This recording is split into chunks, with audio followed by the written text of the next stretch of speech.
Something that sounds like a child of two, 'cause the cat's got your tongue when he's close to you. This situation, this indication, means you're in business with a thing called love. Hello, Dutch. Just make your mind up.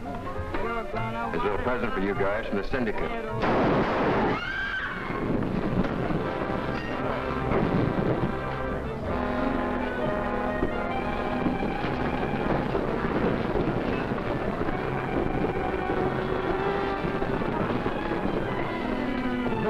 Listen. I know.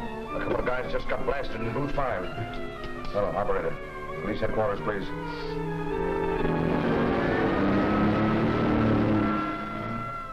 Positively amazing. A couple of guys get murdered in a crowded cafe and nobody sees it. Well, some of the patrons might have seen it. They lambed out of here right after it happened. You know who they were? Not by name, no. You're a big help to me, Smitty. Thanks. Lutz, I hear they went right by you. Yes, sir. Think if I took you down to Central and showed you a couple of photographs, you could identify them? Well, you see, sir, I was so scared. I couldn't take my eyes off their guns. I see. Well, maybe if you people spend a little time as guests of the state, it'll improve your memory, huh? Put them in the cooler, Blake. Yes, sir, Captain. What's the charge? I don't know yet. All right, folks. There's newspaper men in, will you? All right, boys. The captain will see you now. Hello, Captain. Hiya, boys. At 11:05 p.m. tonight, Danny Denton and Dutch Kripe, alleged members of the Bugs Kelly mob, were shot to death here by persons unknown for reasons unknown. That's it, boys. Is that all, Captain? That's all I know. Weren't there any witnesses to the crime? If there were, we couldn't find them. They ran before we got here. Well, wasn't that considerate of them? See you later. Don't lose your sense of humor, Captain. The job of a crime reporter is just as thankless as yours. Guess you're right, Jim. Oh, by the way, who's Bugs Kelly been squeezing lately? How would I know? I thought you and he were palsy-walsy. I get to know all the mugs. That's my business. Uh-huh. Well, next time you see Bugs, just tell him I was inquiring, eh? Okay, so long.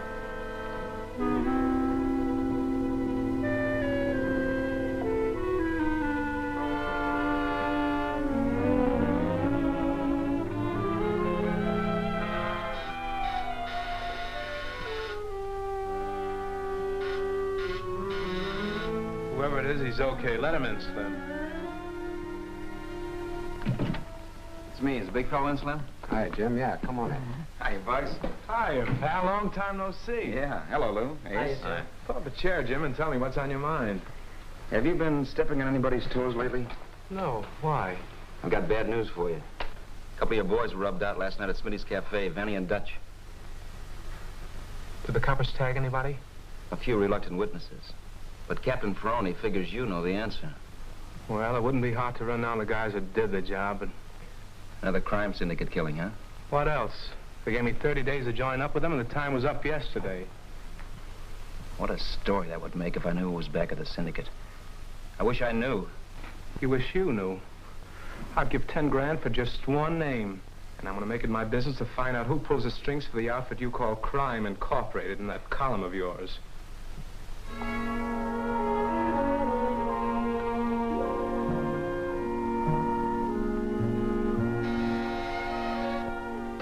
Yes, sir? Have you a copy of the Daily News? Yes, sir. Refer to page 3, column 1. Yes, sir.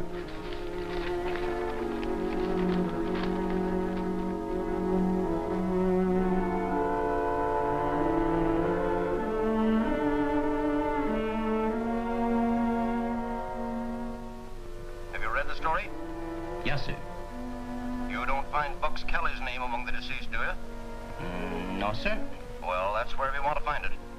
So make the necessary arrangements. Yes, sir.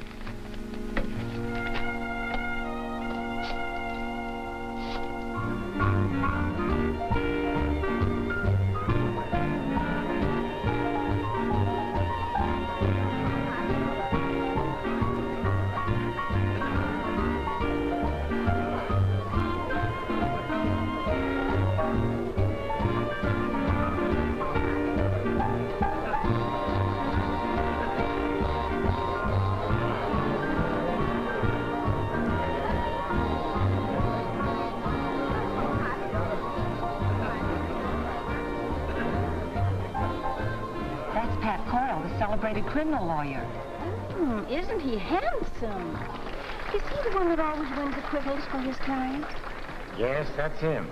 And he certainly collects enormous fees. Who says crime doesn't pay?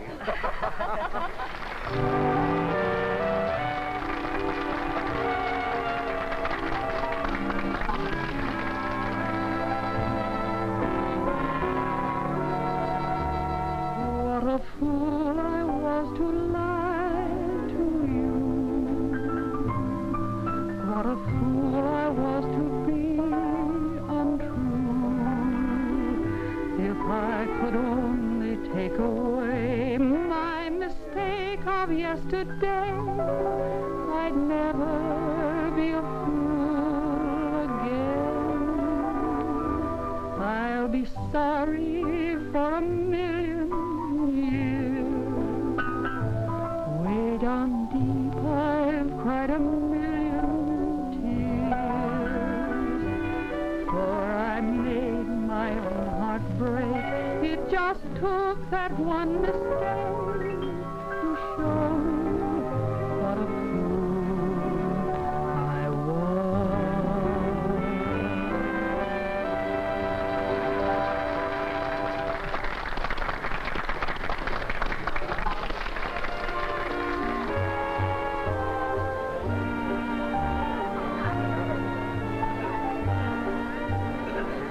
Have you any roast lamb?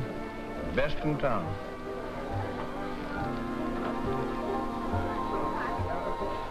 Him too? Uh-huh. In the interest of personal security.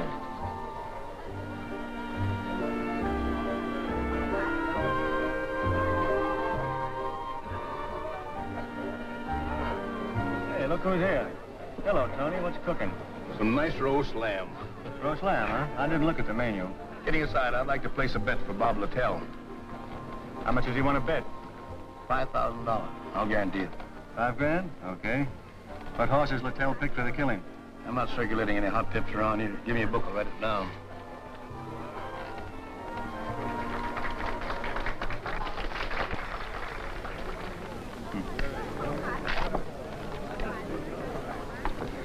Well, I've got to go back to the office. Anybody going my way? Yes, I am. I've got to go, too. I've got a date. See you later, fella.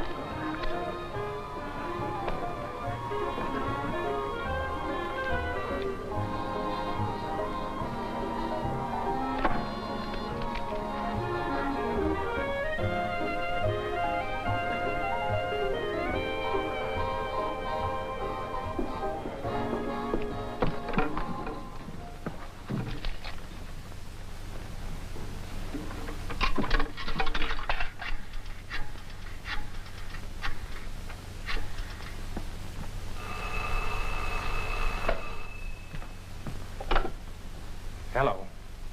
Oh, hello, Slim. Find out anything? Plenty, Chief. I found a place where they've been cooking a roast lamb. You don't say.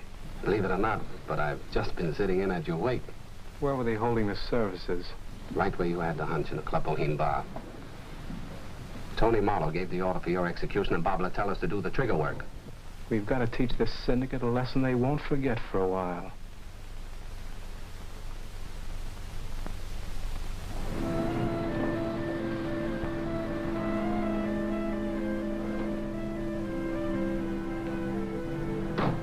Wait for me, Bill. I won't be long.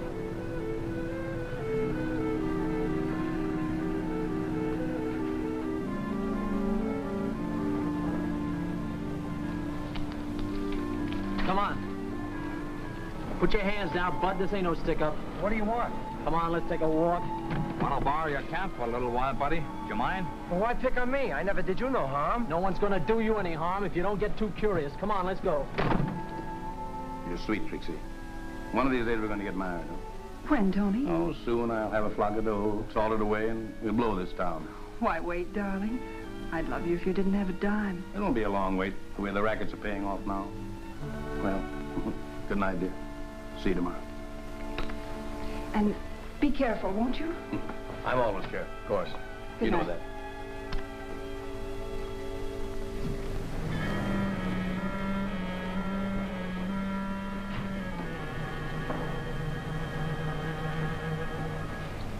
Get in, Tony. I want to have a little talk with you. Okay, Bud. Nice night, isn't it?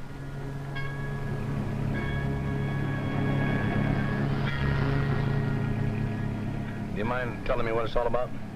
Not at all. I hear you've been giving out some hot tips on the horses. I thought maybe you can give me some. Somebody's been giving you the wrong steer. I never played the ponies. Stop stalling. I'm talking about the $5 grand tip you gave out tonight. Maybe this will refresh your memory. I see you recognize your handwriting. Well, how much you want, Bugs? Name your price and I'll get it for you, only just give me a break. Danny and Dutch didn't get a break. Somebody wrote their names on a piece of paper. Well, you wouldn't give me the works without giving me a chance to explain, would you? You wouldn't? Well, maybe that could be arranged, providing you'll do exactly what I say. Well, I'll do anything you want. I'll do... Then shut up. Till we get to where I'm taking you.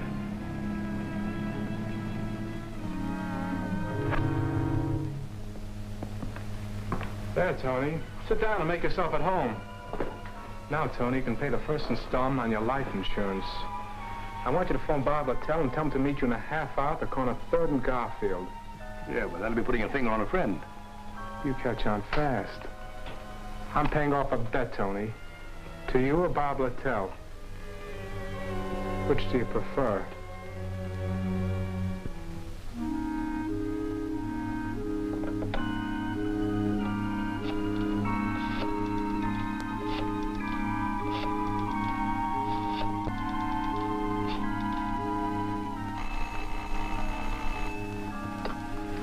Hello? Oh, yes, Tony. What's giving out? I want to get a message to Bob Littell. You know where he is? Sure, I can get a message to him. What is it? 3rd and Garfield, huh? Okay, Tony. Goodbye.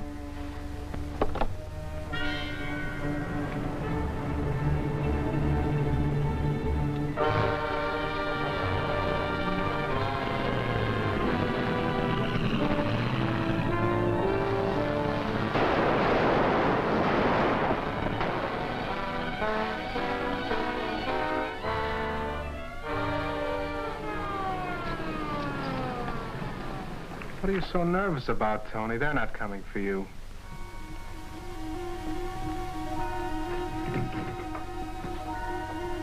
What's new, Lou? Anything interesting been happening? Not much. Oh, yeah, a guy by the name of Littell got gunned on the corner of 3rd and Garfield.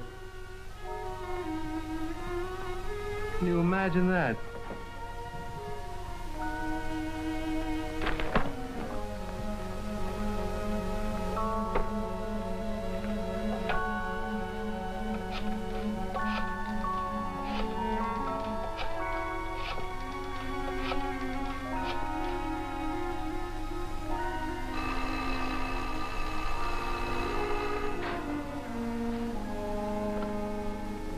North speaking.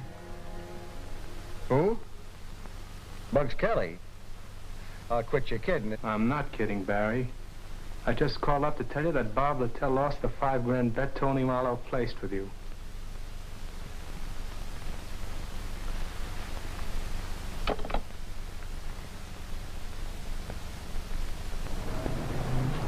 I wish these hoodlums would be more considerate and do their killings at a reasonable hour so us reporters could get some sleep. It's tough on you guys. Why don't you join the homicide squad? Do you suppose this Littell killing has got anything to do with the rub out at Smitty's? No, Littell was only a petty larceny hood.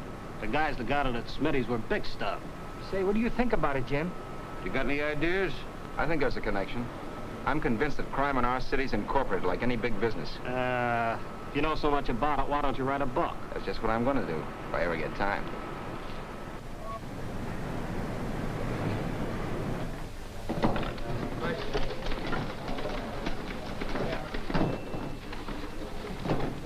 You get the thing on that 3rd and Garfield kill? Not much. A two-bit gunman, Robert Littell, caught 3 slugs of lead from a person to persons unknown.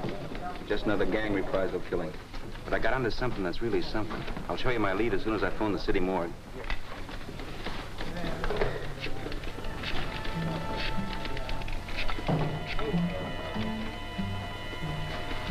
Hello. Stacy? Jim Riley speaking. I'm looking for a body. Male, about 5 feet 10, weight 185 pounds, wearing a tux with a flower in the lapel. No soap, huh? Much obliged, pal. No, I'm not giving out any hints this season. You'll write it.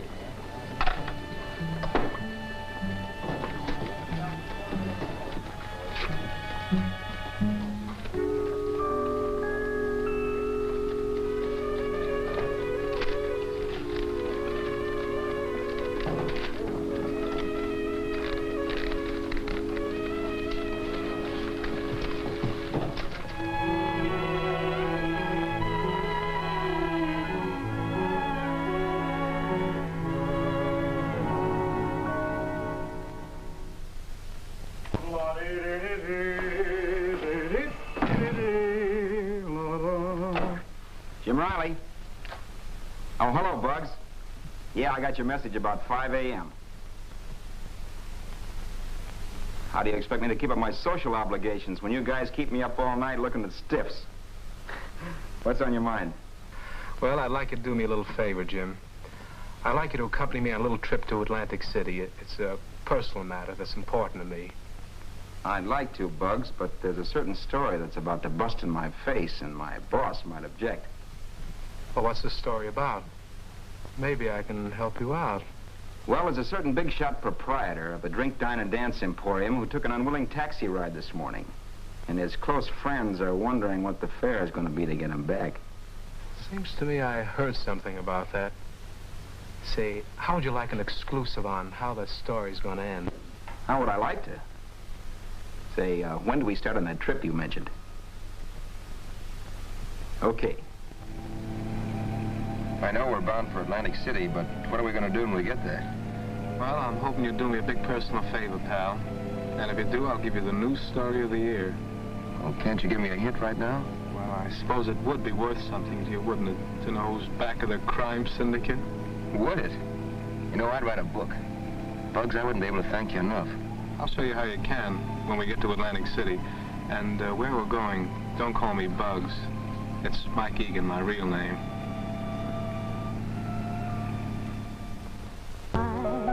This is sweet surrender. My alibi is your touch so tender.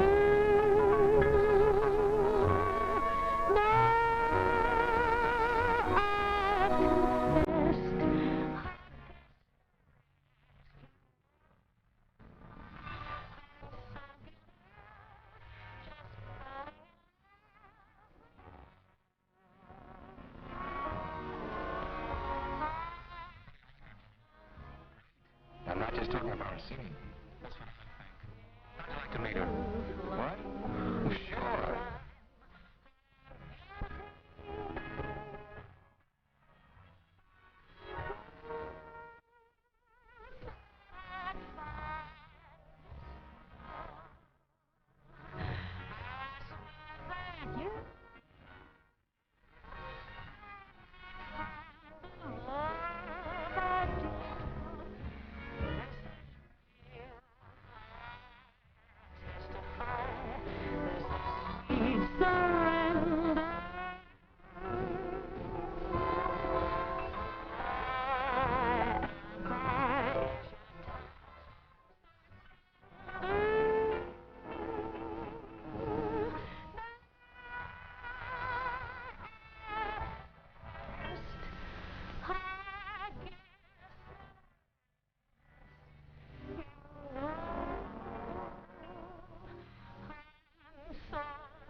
What are you thinking about, Jim? You've been a clam for 25 miles at least. Oh, I was just thinking about Betty. She's a wonderful girl, Bugs. You think she's pretty nice, huh? That isn't the half of it. Well, she's freed and over 21. And, Jim, you're okay with me. Thanks. When are you going to Frisco? Well, that was just a stall. You see, I nearly got burned up last night. You nearly got burned up, huh? There, see what a close call I had? This was the order for my execution. Who ordered your execution? The operator of a popular night spot. Tony Marlowe, huh? Well, I can tell you this much. Tony Marlowe is one of the big shots of Crime Incorporated. And the deceased Bob Littell was hired to do the trigger work on you? Is that a good guess? Could be. But you can't prove it by him. That's why you grabbed Tony Marlowe. So you could sweat the names of the other big shots out of him, huh? How am I doing? Well, I know the fellows that picked him up, but I'm not giving out the names. But there's a rumor around that'll cost the syndicate $100 grand to get him back. It must be a big shot if they want to pay that much for him. Right. And it's my guess it'll be a bigger shot who'll do the paying off. Maybe the top man of Crime Incorporated.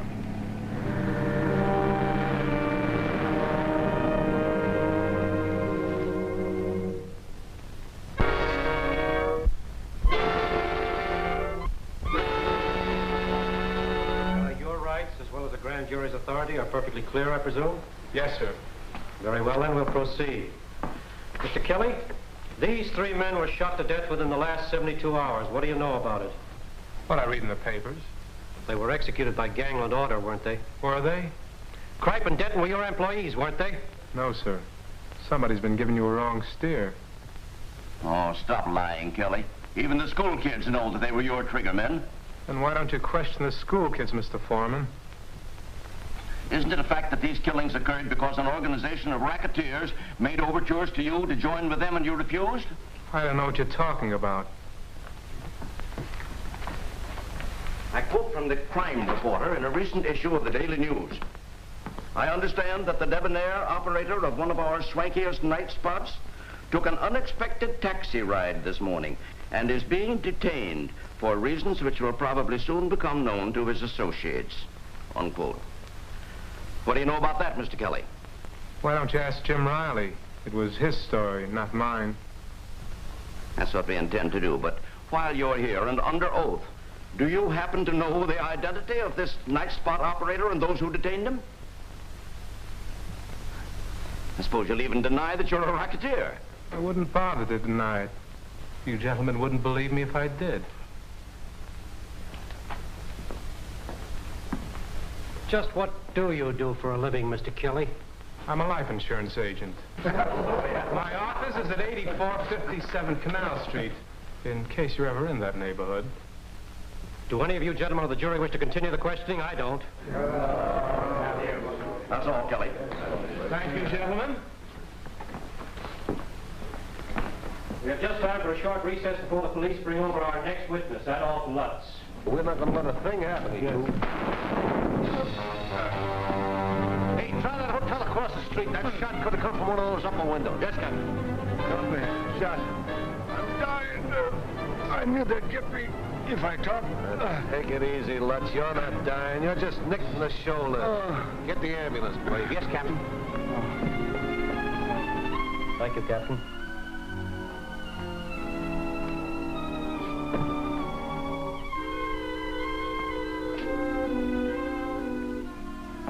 Gentlemen, I have some disappointing news for you. The witness we were expecting was just shot at the very entrance to this building. Oh, was he killed? No, thank heaven, but he's so terrified he won't be any use to us as a witness. Who shot him? The police don't know. They never know anything. Well, I know one thing, gentlemen. This proves there's a leak in the police department. There sure is. And if the invisible government we're fighting is more powerful than law enforcement, we're wasting our time. You're right. We might as well abandon our crime inquiry. Gentlemen, please. Look, I agree with you. These hoodlums do seem to have a temporary advantage over us, but I promise you we'll lick them.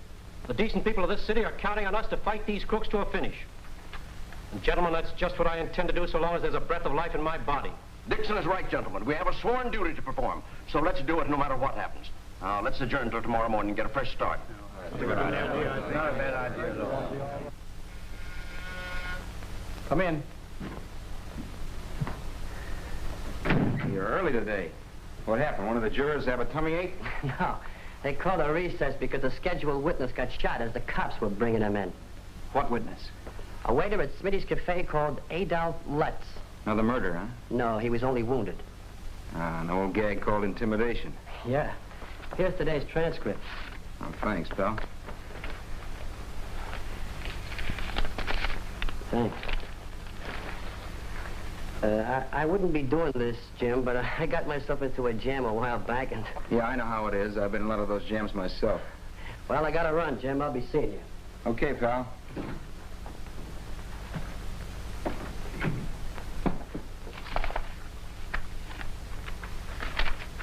I don't get word from Tony pretty soon, that Trixie dame's gonna drive me nuts. Get your feet off the desk. I'm calling every 5 minutes. What's Bugs waiting for? He knows he'll get paid off. Putting the squeeze on is as much pleasure for him as collecting the bill. Come in. Messenger just brought this for you.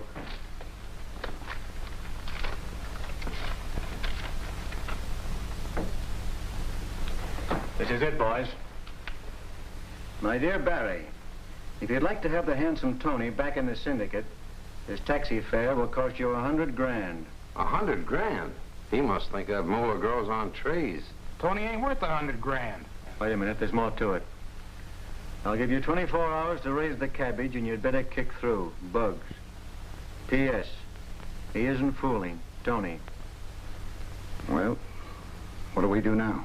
This is too big for me to handle. I've got to go see a certain party. Stick around, boys. I'll be back shortly. It's Trixie again. Tell her everything's under control. I'll call her back later. It's time to contact the syndicate. Where's that phone number I got from Tony Marlowe? Oh, there it is. Come here and get an earful, Jim.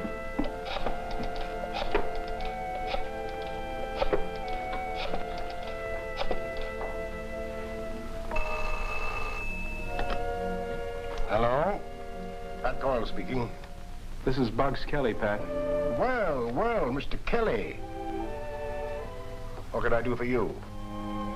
If you've got that $100 grand handy, I'll come over there and collect it. Mm-hmm. As counsel for Mr. Marlowe, that matter has received my attention.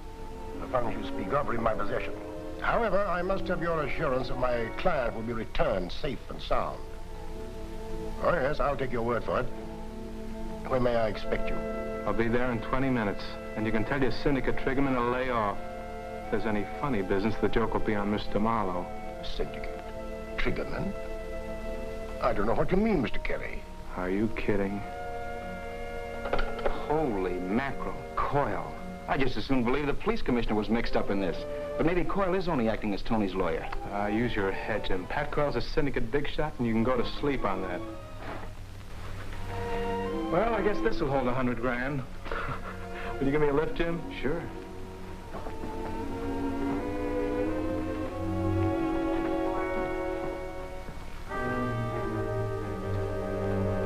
Sit down when I got the money for you.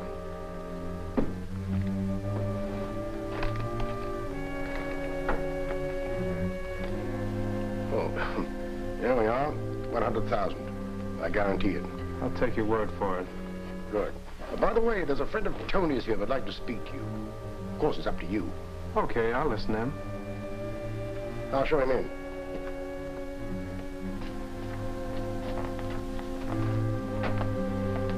Hello, Barry.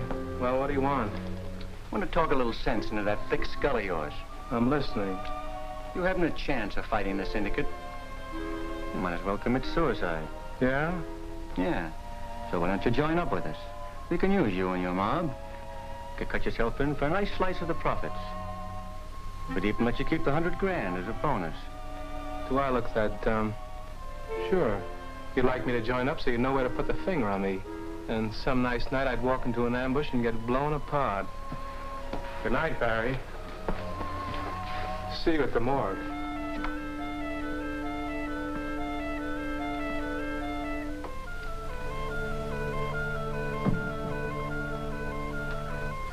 No girl, huh? No. Yeah, thought he wouldn't fall for it. He's too smart. We'll get him later. As soon as Tony gets back. Well, Tony, you're back in circulation. Pleasant dreams.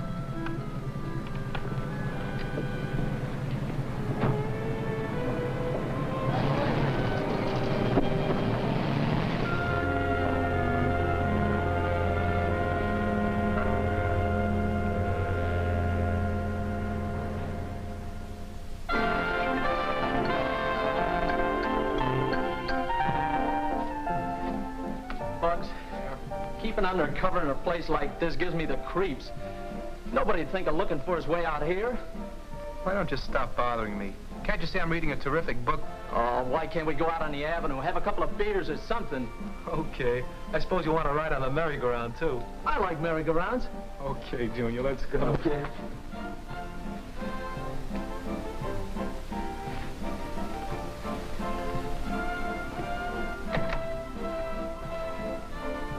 The greatest show that you've ever seen in your life.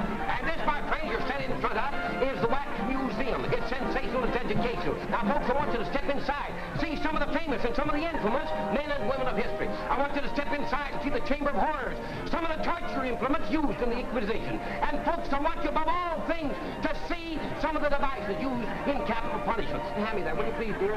There, my friend, you are looking at what is known as the Oregon boot. That, my friend, is used in transporting dangerous criminals from place to place to keep them from escaping. All right, step here and get your tickets, Fred. Come on, honey, this ought to be exciting. Maybe we ought to go in and learn something. Yeah, maybe we got the wrong slant on things.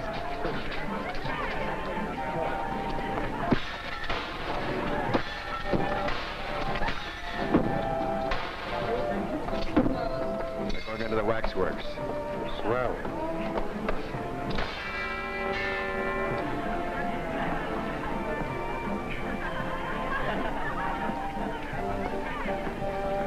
Hey, Lou. Who's that? I heard someone say she was Portia. Portia? What a mouthpiece that dame was. What mob did she front for? Oh, you dope. Didn't you ever read Shakespeare? Oh.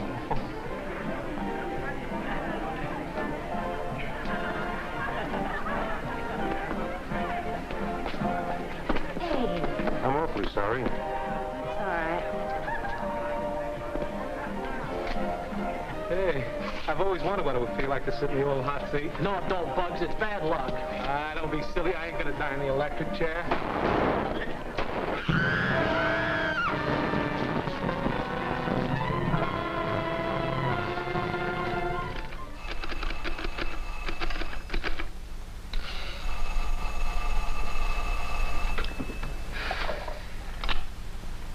Jim Riley speaking. Oh, hello, boss. How's crime? Jim, I've got some news for you. Bugs just got knocked off. What's that? No. Yeah. I just got the flash from Coney Island. And here's one for the book. Bugs met his death in the electric chair at the waxworks. Yeah, I heard what you said. It knocked me for a loop, although I've been expecting it. No, I won't shed any tears. Yeah, he was a cold-blooded killer, yeah. Deserved what he got. Yeah. But, boss, not at the hands that dealt it to him. Well, perhaps you're right, Jim, but I thought maybe you wanted to handle the story. Well, sure, I'd like to.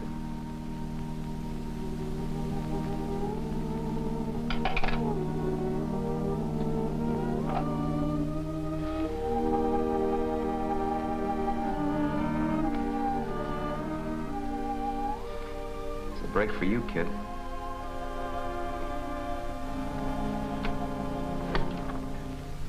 Oh, good evening, ma'am. I'm looking for Miss Betty Van Cleve. Do you know where I could find her? Miss Van Cleve moved away from here yesterday. You know where she went? No, she was very much in a hurry, and she didn't leave a forwarding address. I'm sorry. So am I. Thank you.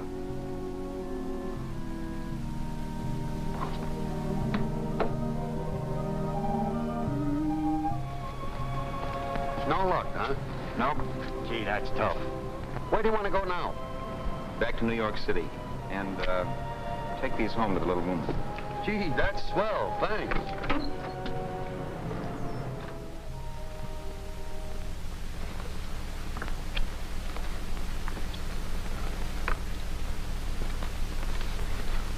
There's one of them. I'm sure that's one of them. That's the other one. They're the ones that did the shooting, all right. I know the mugs. Got anything on them? Nothing lately, but I understand Gar hangs out at a bookmaker's place on the west side. Stecker's in the number racket uptown. Collins speaking. Send out a teletype order to pick up Judd Stecker and Eddie Gar, murder suspects. Thanks a lot to both of you. You've been a great help to us. Can we go home? Yes, I'll have one of my men take you. Now, don't tell anybody what you know about the crime. Not even your own families. We won't. Take them home, Hayes. Yes, Commissioner. Yeah? One of them coppers is on the wire. Okay. Barry speaking. Yeah, what's on your mind? How long ago? Have you got the names and addresses? All right, give them to me. Yeah? Yeah, I got it. Thanks for the tip.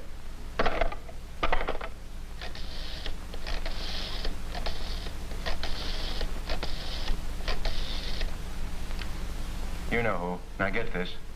Find Stecker and Gar and tell them there's a pickup order out for them. Yeah, and there's a couple of witnesses we may have to take care of. Yeah, I'll give you the names and addresses. Here they are, Commissioner. What do you know? We bagged them just as they were getting ready to leave town. They must have just been paid for the job they did. You ain't got nothing on us. We won this dough in the dice game. Sure. We want to see our lawyer before you start kicking us around. Oh, stop beefing. You'll get to see your lawyer. But first, I've got a couple of witnesses I want to identify you. Book them for murder, Captain.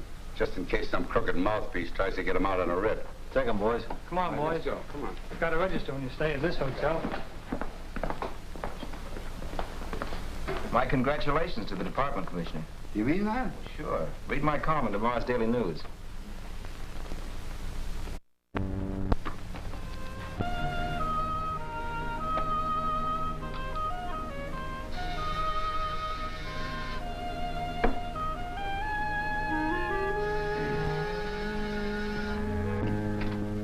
Oh, it's you. Come in. Hello, Jim. How are you? Here's yesterday's transcript. This will keep you up to date. Okay. Thanks. Today's proceedings were the worst yet, with Dixon out of town. You got bored, so we had to take a vacation, huh? No. Eddie Gar sent word through his old lady that he wanted to talk. So Dixon trained up to the big house last night. Oh? You don't know what Gar wanted to talk about, do you? No, but I guess he's finding prison life too confining, and he wanted to cry on Dixon's shoulder. Well, I'm anxious to find out what they talk about. So if you find out, I'll wangle you a little bonus money. Okay.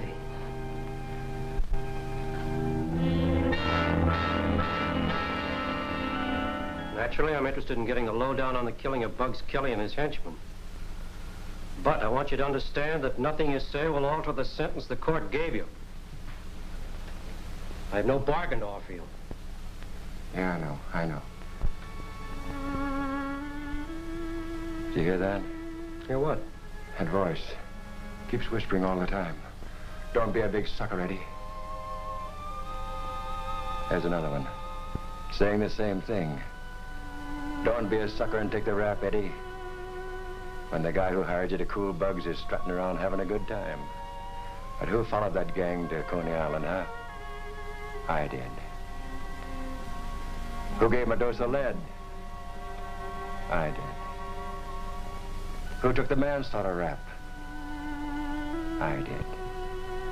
Who's making a sucker out of me? Tony Marlowe. You mean to say that Tony Marlowe hired you to cool Bugs Kelly? Of course he did.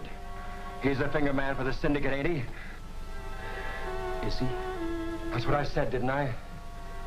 Oh, I know. He takes the orders from someone higher up, but he's the guy who says who does it to who and for how much. If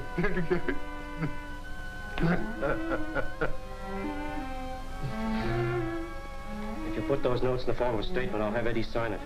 Yes, sir. Huh? What'd you say? Yeah. Right, yeah.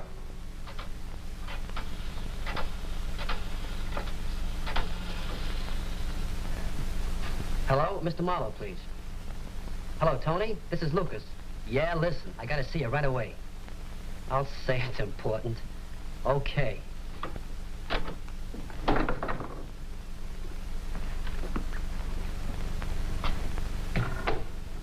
You're as nervous as a cat. What's the matter, pal? I've got some information for you this time that ought to be worth $5,000. $5 grand? It's got to be good at worth that kind of dough.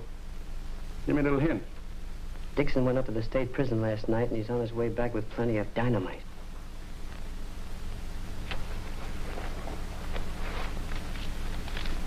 Now you give. Listen, Eddie Gobb blew his topper and gave Dixon the details of the Bugs Kelly rub-out, naming you the finger man. Now, if you hurry, you'll have time to get undercover. So Dixon's coming back tonight, huh?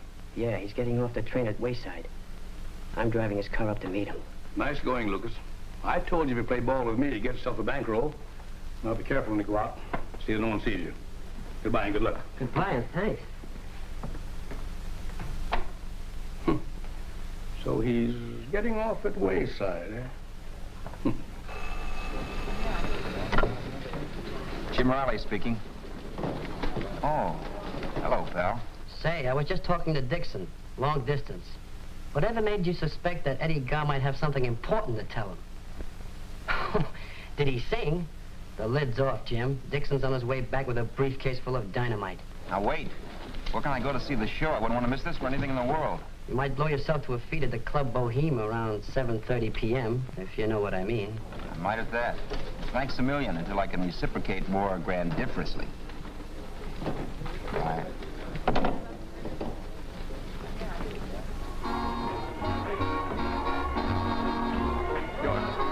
Table for two. Hello, Jim. Hiya, Tony. Living in the lap of luxury, I suppose, huh? Could it be that my favorite crime reporter is taking the fall out of the old expense account? Could be. Take it easy.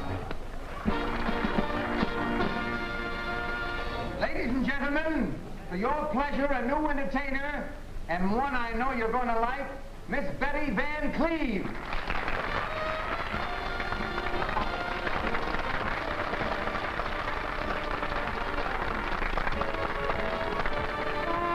Work in a nightclub, take pictures galore.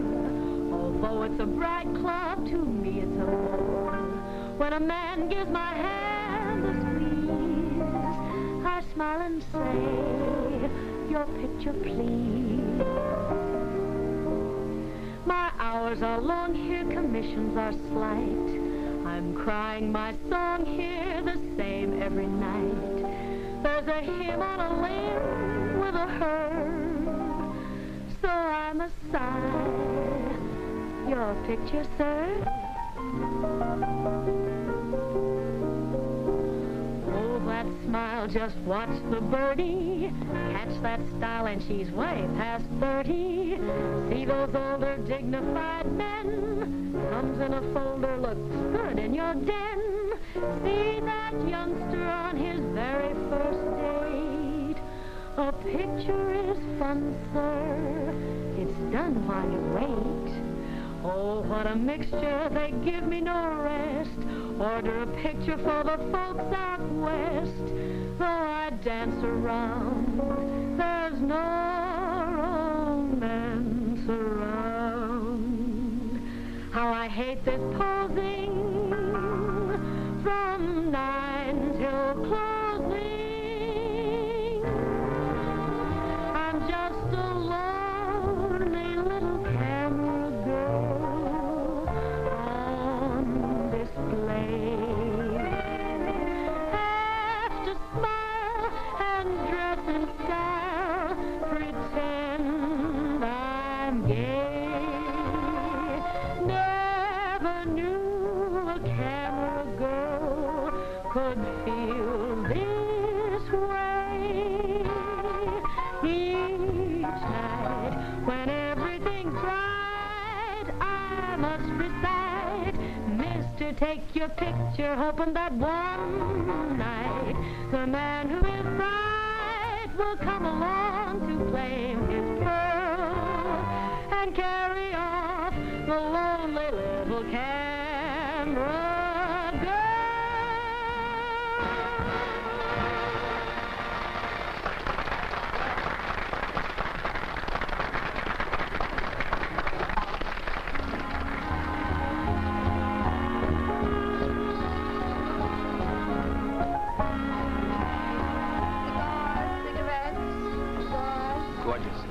Just what the doctor ordered. I want to send a little note to Miss Betty Van Cleve. Will do for $1. Will do if you buy a pack of cigarettes. A sweet child.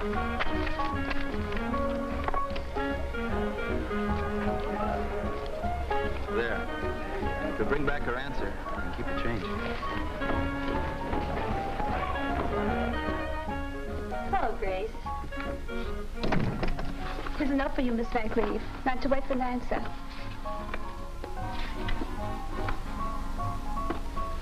Well. May I borrow your pencil?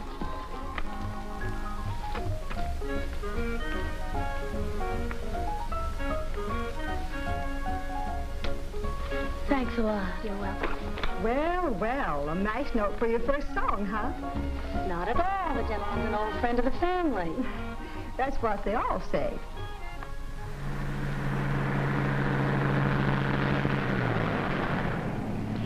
You know, I never was so surprised in my life as when Eddie Garr began to hear those imaginary voices. I never dreamed a cold-blooded killer like him would crack so quickly under confinement. I guess prisons are no fun. No. But what I've gotten here will definitely put Tony Marlowe in the electric chair. And maybe some of our distinguished citizens. You don't say. We've been blind as bats. And here's Jim Riley trying to tell us all along that crime and racketeering were controlled by a syndicate. We paid no attention to it. And I'm ashamed to say there are indications that even Pat Coyle is mixed up in this.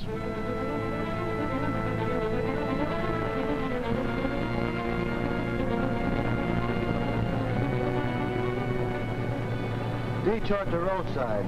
Thanks.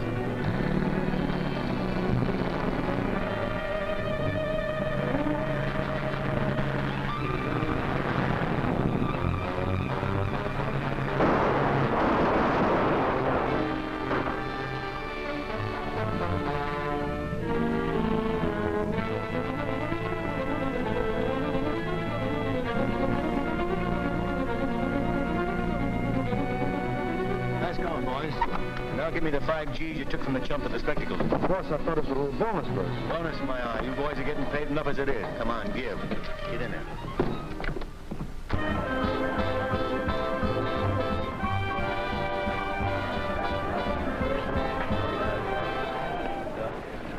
You're under arrest, Tony. What have I been doing now? Parking in front of a fire plug? Charges conspiracy to commit murder. Quit your kidding. We're not kidding, Tony. Get your hat. Now, wait a minute. If you take me on such a ridiculous charge, I'll sue the city of a false arrest. Come on, Tony. What are you guys? What is your full name and address? Anthony Charles Marlowe, 88 Broadway. Just a minute. I want to protest my client's arrest on such a preposterous charge. Before you book him, I demand that you produce evidence to support the charge. We'll have plenty, Mr. Coyle. As soon as Mr. Dixon gets back in town. He's due any minute now. You want it on the phone, Commissioner. It's long distance. Thank you.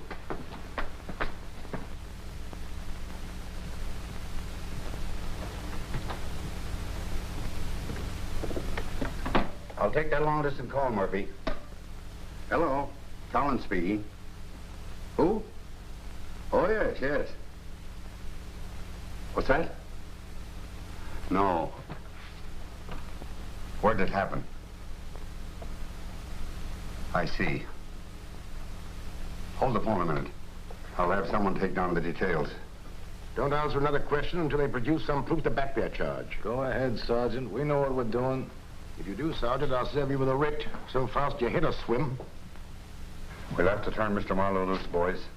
We have no evidence now to back up his arrest. What do you mean, no evidence? You said the deputy DA was bringing it with him. He was. But he and his secretary were murdered on their way here and the evidence stolen.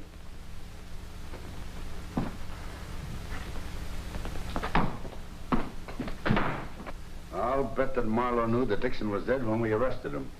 But we've no way of proving it. He knew all right. Likely as not, he gave the order to kill Dixon. Which means we've got a leak in the department. Come in. I'd like to offer a suggestion if it's in order. Come in, Jim. We can use a suggestion. Don't you think it would be a good idea if you had the warden of the state prison keep an eye on Garr until you can send somebody up there to question him? How did you know that Garr did any singing? What difference does it make who told him? Get me Warden Monahan as quick as you can. Deputy Warden wants 105, 438 right away. Eddie Gar. Yeah, he's inside.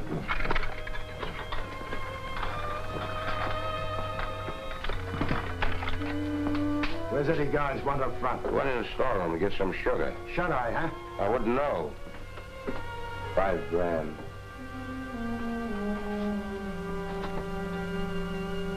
Hey, Eddie, Chief Screw wants to see you.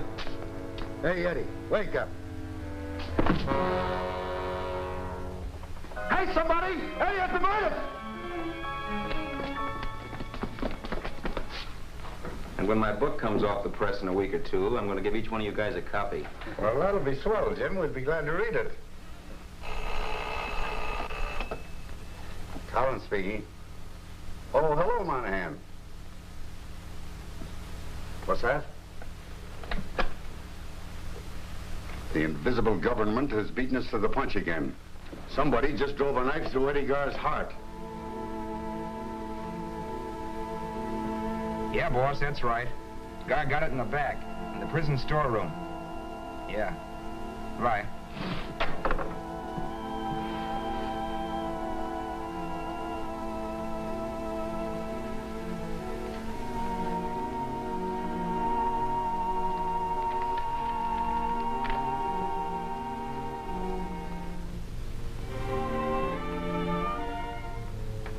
Holy mackerel. 2 o'clock.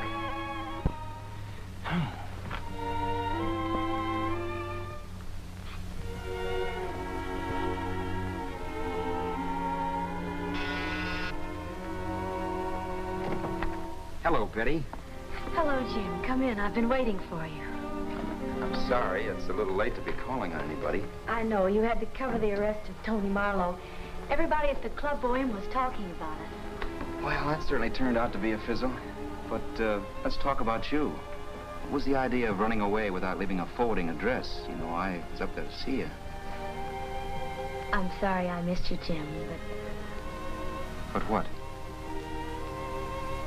Well, I might as well tell you and save you from any embarrassment. I know about my brother's death. He came up to see me about a week before he died, and he told me everything. Naturally, I was shocked. I never knew he went by the name of Bugs Kelly. I never dreamed I was the sister of a murderer. I'm sorry, Jim. Tell me the truth. You came to Atlantic City that night because Mike made you. You agreed to be friendly with me because you were afraid he'd say no. You've got it all wrong, Betty. Oh, you don't have to pretend anymore. You can bow out if you want to. It won't hurt my feelings. Betty. Now listen to me. I love you. Do you hear?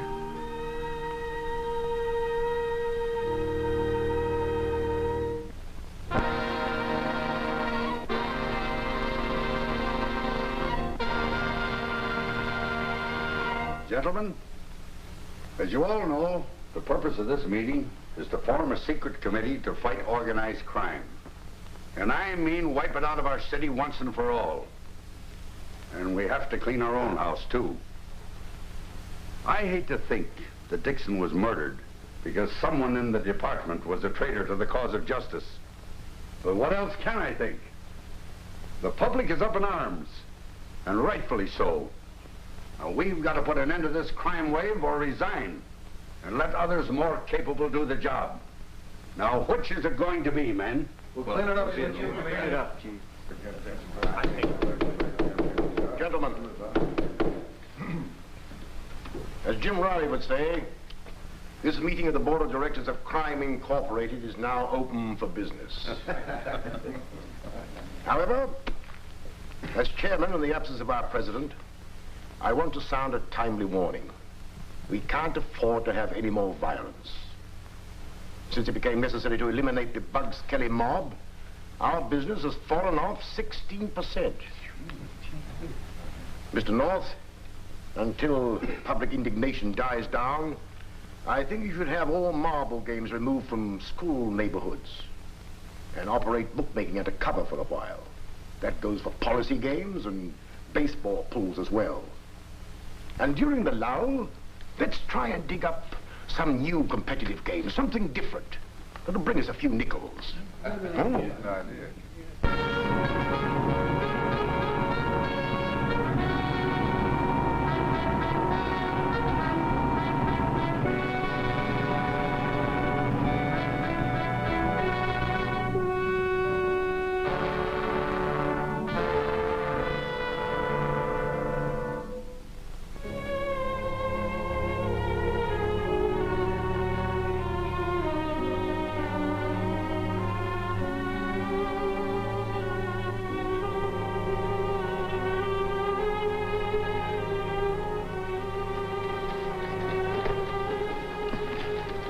Excuse me. What can I do for you? What can I do for you? I'm Jim Riley. Fine. Here's a little present for you. I'm a process server from the grand jury. I have here a book entitled Crime Incorporated by Jim Riley. Are you that Jim Riley? I am. Assuming that the material in your book is factual, just how were you able to get information when all the city law enforcement groups were unable to get it? I don't know. Maybe because I had better contacts. Better contacts? Isn't it a fact that you got most of your information from Bugs Kelly? Yes, so what? So you admit more than a speaking acquaintance with a dirty killer? I can't testify as to how often Kelly took a bath, if that's what you mean. You know what I mean. You probably know him well enough to get a regular cut from his racket. That statement's a lie. I don't have to defend my relations with Kelly, but it's fortunate there was such a man as Kelly. He was a killer, sure, but who made him a killer, I'll tell you. An organization of racketeers and greedy businessmen who formed a syndicate to monopolize all illegitimate business and sources of graft. Bugs wouldn't line up with them. Bugs' futile fight to stay independent is the reason that you're here, gentlemen. He has unwittingly done more to clean up our city than all the law enforcement agencies, because his activity laid bare the existence of incorporated crime. Now, if you're through theorizing, Mr. Riley, this grand jury would like to know just why Kelly gave you information. Because I did him a favor. What was that favor, Mr. Riley? It's something personal, so it doesn't concern the grand jury. Material in your book concerns the grand jury. And it's your civic duty to help wage war against crime. Sure, and get myself riddled with bullets. I'm sorry, gentlemen, I'm not that civic-minded. You're going to talk, Mr. Riley, or we're going to ask the court to question you. We want the full details of your investigations. We want the right names of the people mentioned in your book. And we want the addresses of all the rackets. And you're going to answer those questions right now. I'm sorry, gentlemen. The confidence between a news reporter and his source of information is just as sacred as the confidence between doctor and patient, lawyer and client, or priest and penitent. Riley, we'll give you 24 hours to think it over. And bear in mind, your continued defiance will render you liable to a charge of contempt. You're dismissed. Thank you, Mr. Conroy.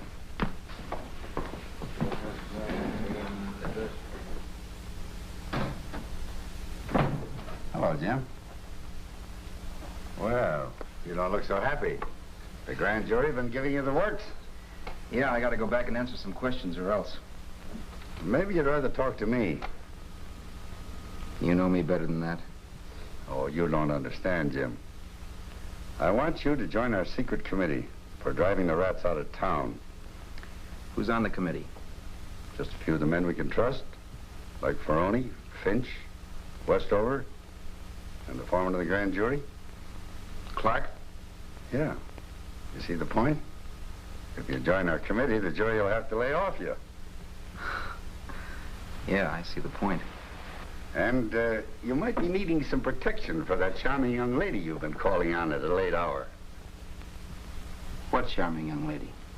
When she attended public school number 9, her name was Betty Egan. Catch on? Well, I guess I'll join your committee. Welcome into the fold, Jim. Oh, I read your book last night, and I was able to identify quite a few of the characters. Now, tell me if I'm wrong. Tony Marlowe is finger man for the syndicate? And one of the big shots. And Barry North's the payoff man? For the small jobs, like killing competition. Well, just where does Pat Coyle fit into the picture? He could be the president or the chairman of the board, since he paid Bugs Kelly $100 grand for the life of Tony Marlowe. Oh, so that's how it was. Got any leads we can follow up? Yeah, I've got a couple of leads, but it will require dictaphones and camera traps. Well, this is not an ethical fight. What are they? Well, for one, an old and reputable firm, National Brokers Incorporated, on the 6th floor of the arcade building, which Tony Marlowe finds it necessary to visit now and then. And another hits pretty close to home. Let's hear it. Well, some of your force have been making calls on the International Export Company on the 5th floor of the arcade building. What kind of business would they be wanting with an export company? It's just a front. It's the headquarters of Barry North. Here's a list of the callers.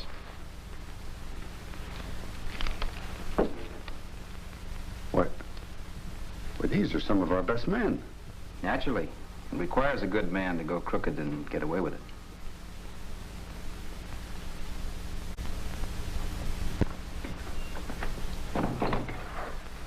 Greetings, board members.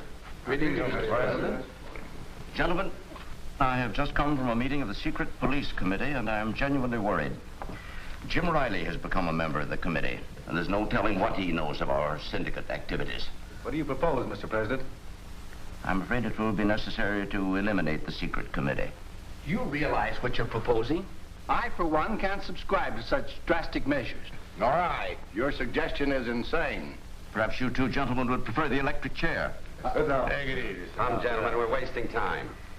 I propose the immediate elimination of Jim Riley and Miss Betty Van Cleve, an entertainer at the Club Bohème. Mr. Cable, will you give us a report on your investigation of Miss Van Cleve? Betty Van Cleve is just a professional name. She was christened Betty Egan and is a sister of the deceased Bugs Kelly. All those in favor of the elimination say aye. Aye. Contrary, no. All right, Tony, matters in your hands.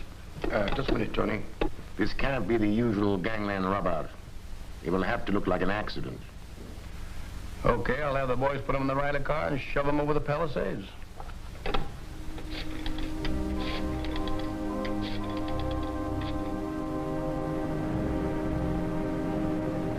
Jim, I'm scared. Don't be, darling. There's nothing to be afraid of.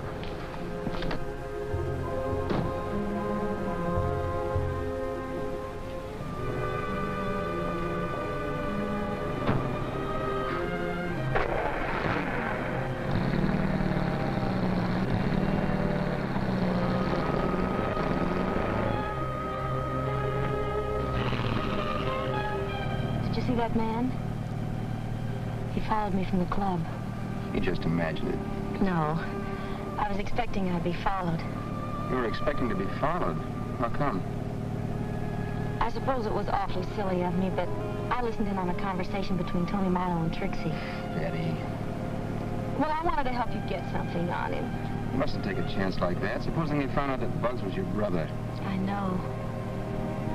It was awful stupid of me, because I got caught. Who caught you? Trixie. From now on, you take care of the singing. I'll take care of the crime detecting. I'm sure we were followed. Yeah. Jim, don't you think...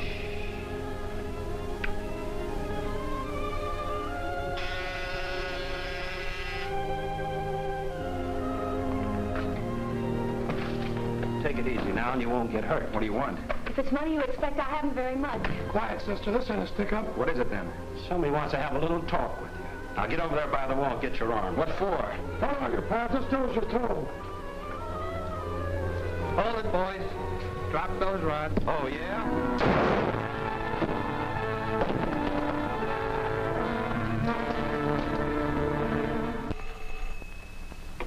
Collins speaking. Yeah? Okay. This is it, Peroni. Let's go.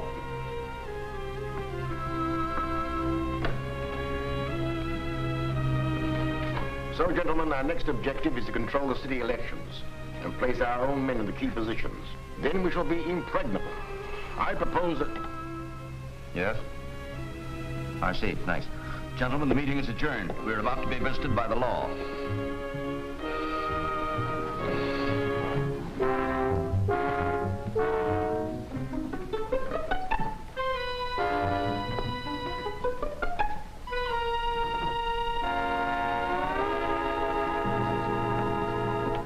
Well, good evening, gentlemen. What brings you here? As if you didn't know, Mr. Coyle. You're under arrest. All of you. Take him away, boys. Just a minute. Have you a warrant for our arrest? I have. Would you like to see it? No, thanks.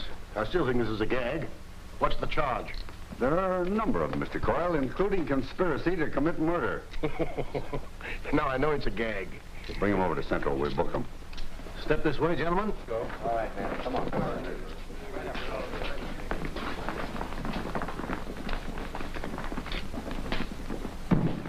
And now, Captain Finch, I think it's about time you joined the rest of the rats. Me? You. I'll take your gun if you don't mind. There aren't enough words to express my contempt for a crooked officer. You've got nothing on me.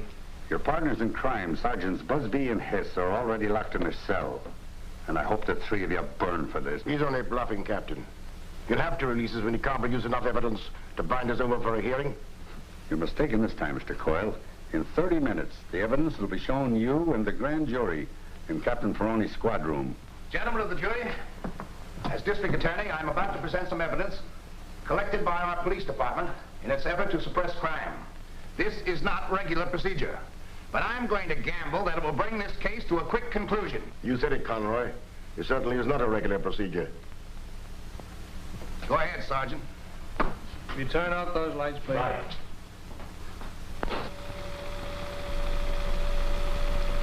Hello, pal. What brings you out so late at night? I just came from a meeting of the secret police committee. You'd better get the idea out of your head that this committee is a joke like the grand jury. You're breaking my heart. What's on your mind? I want to collect the money I won in the races last week. I don't think you have any dough coming after the way you fell down on the Gar and Sticker job. That wasn't my fault. I tipped you off in plenty of time. Gentlemen, I have just come from a meeting of the secret police committee, and I am genuinely worried. I propose the immediate elimination of Jim Riley and Miss Betty Van Cleve. All in favor of the elimination, say aye. Aye. Contrary, no. All right, Tony, the matter's in your hands. Just a minute, Tony. This can't look like the usual gangland rub-out. It will have to appear to be an accident. Okay, I'll have the boys put him in the Riley car and shove him over the Palisades.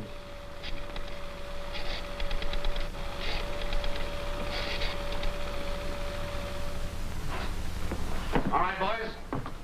Take the prisoners back to jail.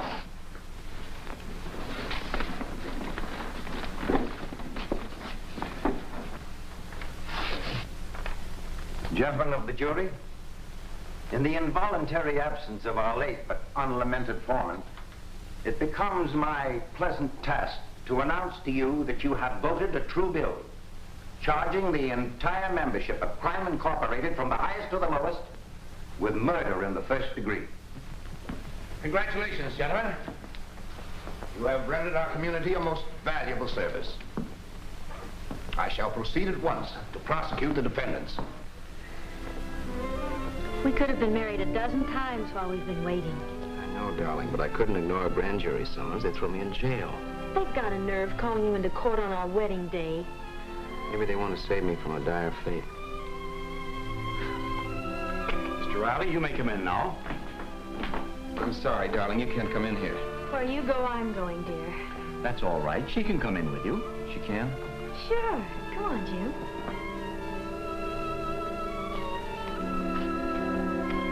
Hello, Jim. That subpoena was just a gag. The grand jury wants to express its appreciation for your splendid work in helping to fight the invisible government in our city. Was that all you wanted? Well, yes. Why? Well, if Betty and I had known that, we could have gotten married before we came over here. What's that? Does somebody want to get married? Is it you, Jim? Well, darling, this is Judge Poole, legal advisor to the grand jury. Judge, this is my wife. I mean my fiancée. This is a pleasure, my dear. Well, you have some illustrious witnesses here. Get out the marriage license.